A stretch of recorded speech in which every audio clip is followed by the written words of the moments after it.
I will now give the floor to Her Excellency Sushma Swaraj, Minister for External Affairs of India.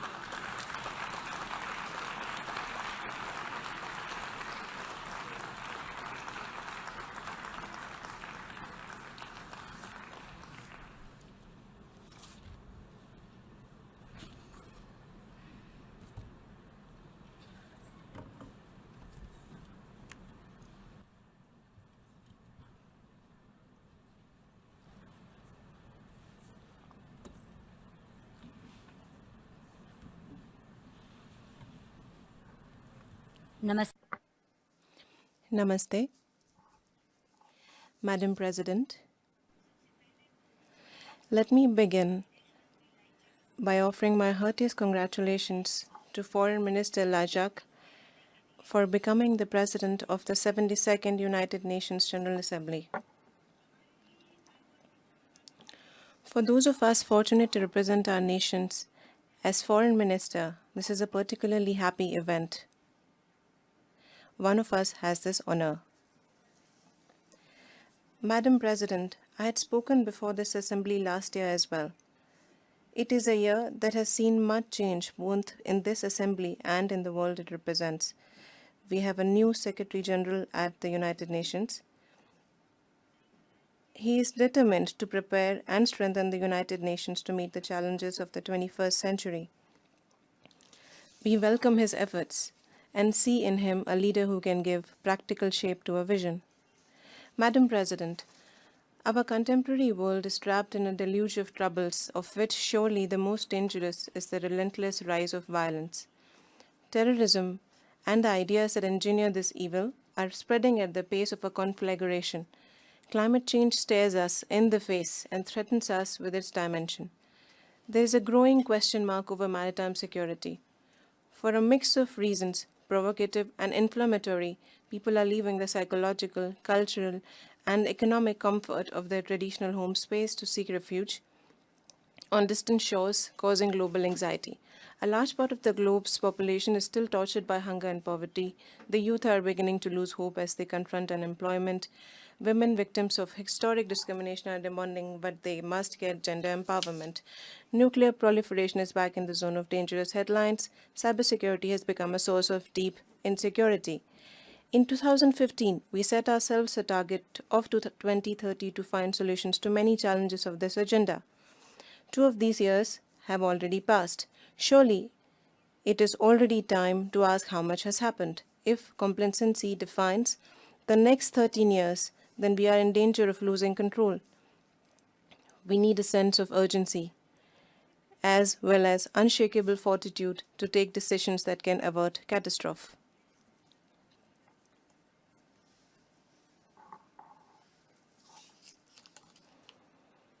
I am pleased that India has displayed the courage and leadership to take tough decisions which have launched the interlinked process of sustainable development.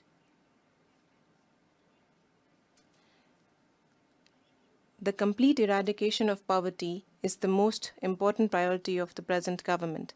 Madam President, there are 2 ways of addressing the curse of poverty. The traditional method is through incremental levels of aid and hand-holding. But our Prime Minister Narendra Modi has chosen the more radical route through economic empowerment. The poor are not helpless. We have merely denied them opportunity. We are eliminating poverty by investing in the poor. We are turning them from job seekers into job providers. All our economic programs have a principal purpose: the empowerment of the poor. Jan Dhan, Mudra, Ujjwala, Skill India, Digital India, Clean India, Startup India, Stand Up India. To describe them all would take up more time than I have at my disposal, and I shall therefore dwell on only 3 core programs. The Jan Dhan plan must surely count as world's largest financial inclusion scheme. Those who did not have any money, their bank accounts were opened with 0 balance, and this would have not have happened anywhere in the world, that even if you don't have any money, you have a bank account. They have a bank passbook. But this impossible has been made possible in India. At least 300 million Indians. It's not a small amount. This is the total population of United States of America, who had never, 300 million Indians who had never crossed the doors of a bank have today bank accounts. This was understandably not easy to complete in 3 years, but our banks achieved this visionary goal set by our Prime Minister. While some remain to be included, the target has been set. Every Indian family will have a bank account. Mudra Yojana has enabled government to fund the unfunded. Those who have never dreamt that bank credit will be within their options today, through Mudra, are getting soft loans without collateral to begin micro business.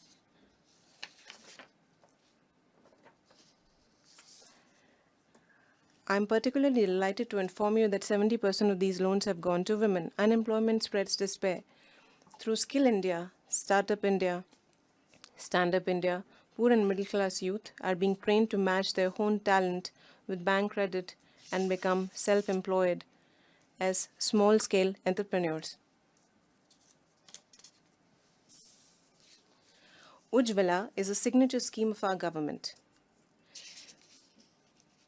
For poor women, they had to work hard for their kitchens, and sometimes they lose their eyesight because of the smoke. Free gas cylinders are being provided to the poor so that women do not have to suffer the dangerous consequences of wood-fired kitchens. Uniquely, gender emancipation is at the creative core of this program. Demonetization was a courageous decision to challenge one of the byproducts of corruption, the black money, that disappeared from circulation. Today, India has passed the Goods and Services Tax legislation, through which there is one tax across the country. Without the untidy and punishing system of multiple taxes under different categories in different parts of the country, our Save the Girl, Educate the Girl campaign is reducing gender inequality. Our Clean India program is generating what can only be described as a revolutionary change in social attitudes and habits. I would like to note at this point that nations with rising capabilities will be able to generate such change, but the developed world must become an active partner in helping those vulnerable countries which are still mired in stagnant poverty reach SDG horizon within 2030. This is why the principal goal of global partnership was included in SDG. I am happy to report that India has started this year the India-UN Development Partnership Fund. Madam President, we are completely engaged in fighting poverty, alas our neighbor Pakistan seems only engaged in fighting us. On Thursday, from this dais, Pakistan's Prime Minister Shahid Khaqan Abbasi wasted rather too much of his speech in making accusations against us. He accused India of state-sponsored terrorism and of violating human rights. Those listening had only one observation: look who's talking. A country that has been the world's greatest exporter of havoc, death, and inhumanity became a champion of hypocrisy by preaching about humanity and human rights from this podium. Pakistan's Prime Minister claimed that his nation's founder Muhammad Ali Jinnah had bequeathed a foreign policy based on peace and friendship.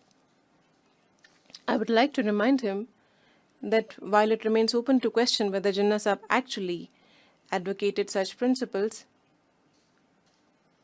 what is beyond doubt is that India's Prime Minister Narendra Modi has, from the moment he took his oath of office, offered the hand of peace and friendship.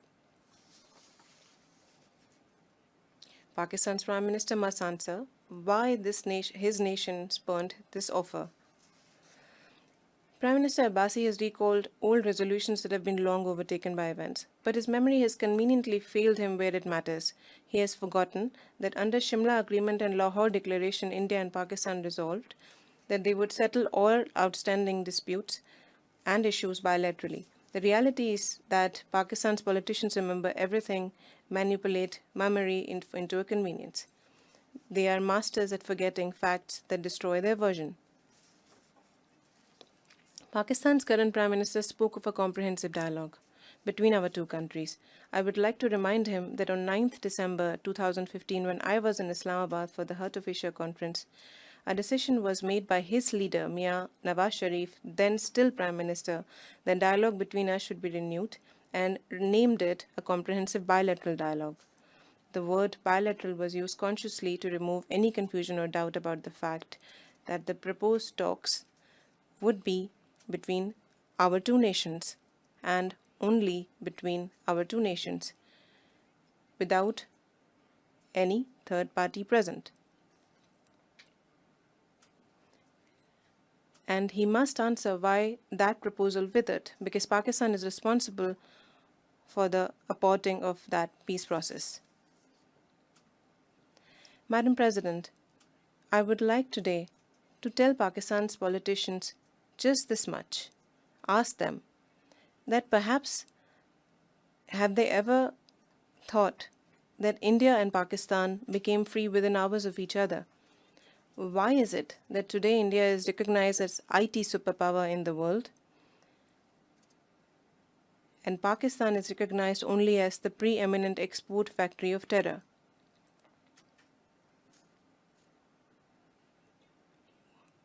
What is the reason for this? Have they ever thought? There's only one reason. India has risen despite the principal destination of Pakistan's nefarious export of terrorism. There have been many governments under many parties during 70 years of India's freedom, for we have been a sustained democracy. Every government has done its bit for India's development.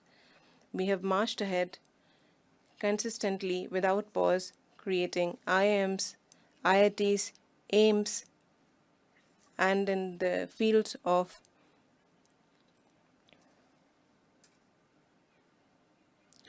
education, health, space, and across the range of human welfare. We established scientific and technical institutions which are of the pride of the world. But what has Pakistan offered to the world and indeed its own people apart from terrorism? We produce scholars, doctors, engineers, and scientists. They produce terrorist camps, Lashkar-e-Taiba, Jaish-e-Mohammed, Hizbul Mujahideen, Haqqani Network. We produce scholars, doctors, engineers, scientists. What did you make, Pakistan? You created terrorists and jihadis. And you know, doctors save people from death, terrorists send them to death. Your terrorist organizations are not only attacking India, but are also affecting our two neighbors, Afghanistan and Bangladesh. Madam President, in the history of UNGA, it may be a first that a country asked for a right of reply and it had to answer to 3 countries.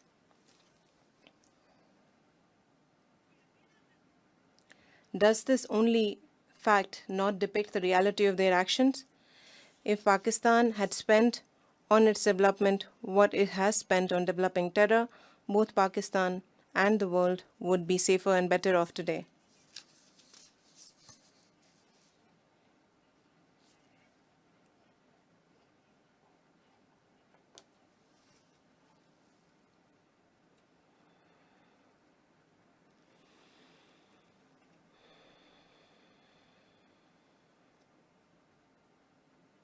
Madam President,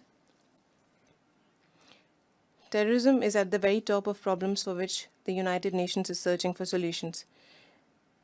We have been the oldest victims of this terrible and even traumatic terrorism. When we began articulating about this menace, many of the world's big powers dismissed this as a law and order issue. Now they know better. The question is, what do we do about it? We must all introspect and ask ourselves whether our talk is anywhere close to the action we take. We all, in bilateral and multilateral discussions, condemn this evil and piously resolve to fight it in all our declaratory statements. The truth is that these have become rituals. The fact is that when we are required to fight and destroy this enemy, the self-interest of some leads them towards duplicity. This has been going on for years. Although India proposed a comprehensive convention on international terrorism, CCIT, as early as in 1996, yet 2 decades later, the United Nations has not been able to agree upon a definition of terrorism. If we cannot agree to define our enemy,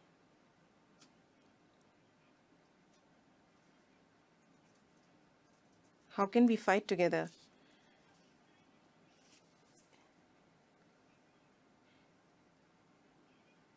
If we continue to differentiate between good terrorists and bad terrorists, how can we fight together? If even the United Nations Security Council cannot agree on the listing of terrorists, how can we fight together? Madam President, through you, with utmost sincerity, I would like to request this august assembly to stop seeing this evil with self-defeating and indeed meaningless nuance. Evil is evil. Let us accept that terrorism is an existential danger to humankind. There is absolutely no justification for this barbaric violence. Let us display our new commitment by reaching agreement on the Comprehensive Convention on International Terrorism this year itself.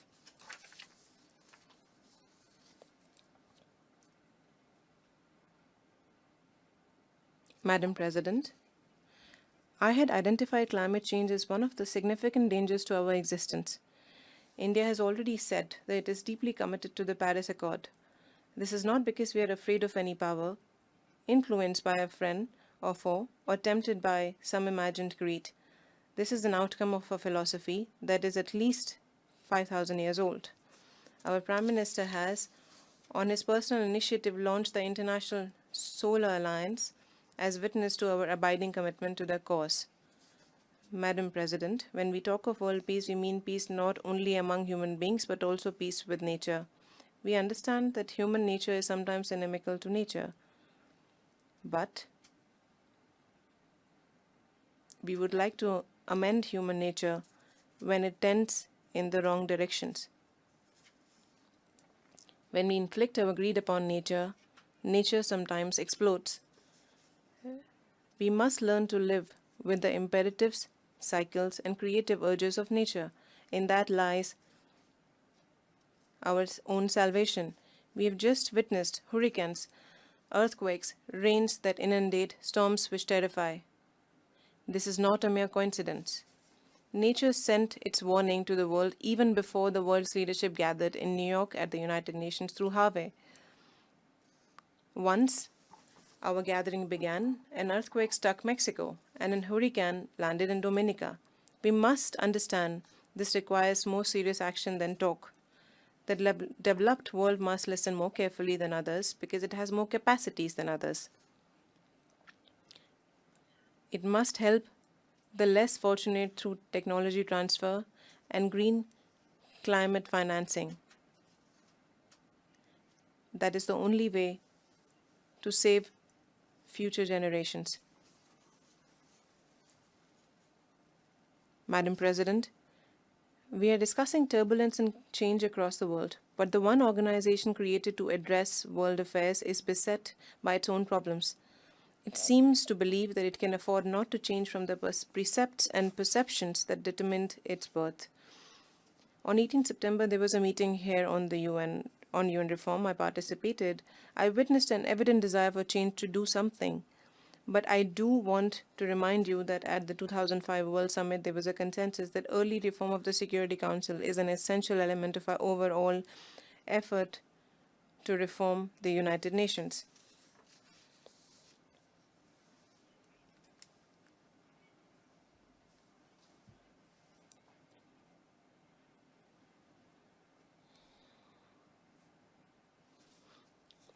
Efforts at text-based negotiations on the reform and expansion of the Security Council were initiated in the last session, and more than 160 nations had expressed support for this effort. If we are serious, then the least we can do is produce one text that can be the basis for negotiation. I hope that under PGA's enlightened leadership, Madam President, this will become a priority. If that happens, it will be his significant achievement. We also have high expectations from the new Secretary General of the United Nations. If he wants to reform the peace and security architecture, he will also need to address reforms related to peacekeeping that have been urged for long. Without improvement in UN peacekeeping, this goal can't be achieved. Madam President, there is no shortage of issues. There is even less shortage of problems, which should be recognized from this podium. But time is not always on the side of those who would like to raise issues and problems in the interest of better, more peaceful and progressive future. The issues you have chosen are relevant to the UN Charter as well as to the ancient traditions of my land.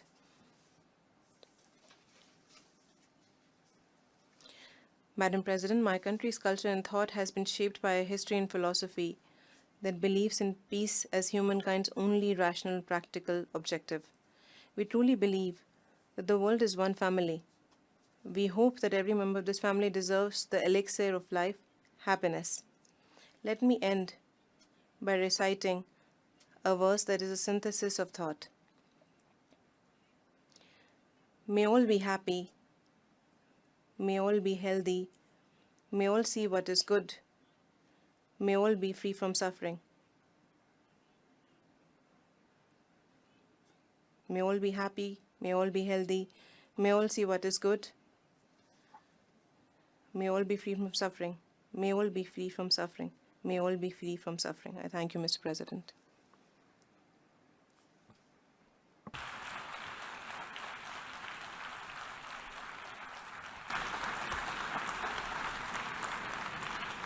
I thank the Minister for External Affairs of India for her statement.